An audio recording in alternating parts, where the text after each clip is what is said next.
बात को कहा तो इस चीज की चर्चा होने लगी कि चिराग पासवान अमित शाह और नरेंद्र मोदी के इशारे पर नाचने वाला नेता नहीं है। इस बात की चर्चा होने लगी कि बाकी के दलित नेता जो बीजेपी में हैं, जो अमित शाह और नरेंद्र मोदी की मजदूरी करने लगते हैं, ये चिराग पासवान वैसी मजदूरी नहीं करेगा, बल्कि चिराग पासवान अपने मुद्दे के लिए खड़ा होगा और अपने मुद्दे पर स्टैंड लेगा, चाहे वो भारतीय जनता पार्टी के नीतियों के खिलाफ क्यों ना हो। चिराग पासवान इस वक्त पर चारों तरफ से घिरे हुए हैं। वो अमित शाह के आंखों में चुभ रहे हैं। भारतीय जनता पार्टी की केंद्र सरकार उनके पीछे पड़ी हुई है, इस बात की चर्चा है। और इन तमाम चीजों के बीच हमने सोचा कि वो 5 मौके आपको बताए जाएं जब चिराग पासवान ने बिना डर का परवाह किए उस मुद्दे को चुना और भारतीय जनता पार्टी अमित शाह और नरेंद्र मोदी की खिलाफत कर दी। चिराग पासवान ने सबसे पहले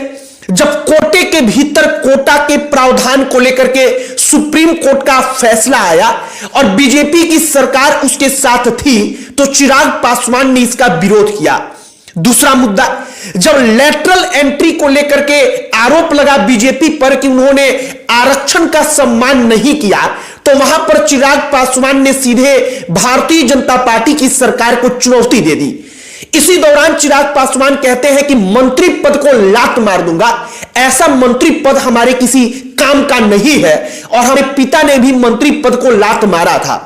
चिराग के कहने का मतलब होता है कि हमारे लिए मुद्दा सर्वप्रथम है। इसके बाद एक और मौका आता है जब 21 अगस्त को तमाम विपक्षी दल भारत बंद बुला रहे थे और चिराग पासवान की पार्टी ने उस भारत बंद का समर्थन कर दिया। जो भारत बंद दलित संगठनों के द्वारा, दलित पार्टियों के द्वारा दलित हित के नाम पर जो बीजेपी की सरकार है उसके खिलाफ बुलाया गया था। इसके बाद एक और मौका आया,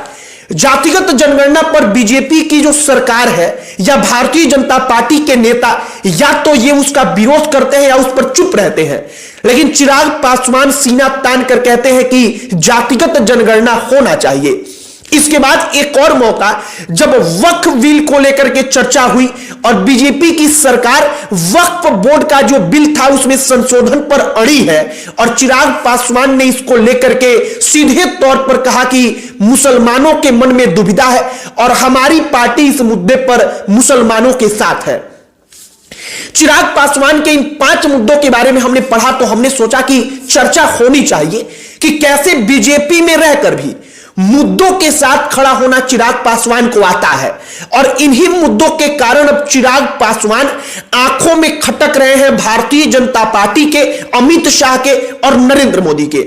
आपको सारी की सारी कहानी बताएंगे, लेकिन उससे पहले हमारा नमस्कार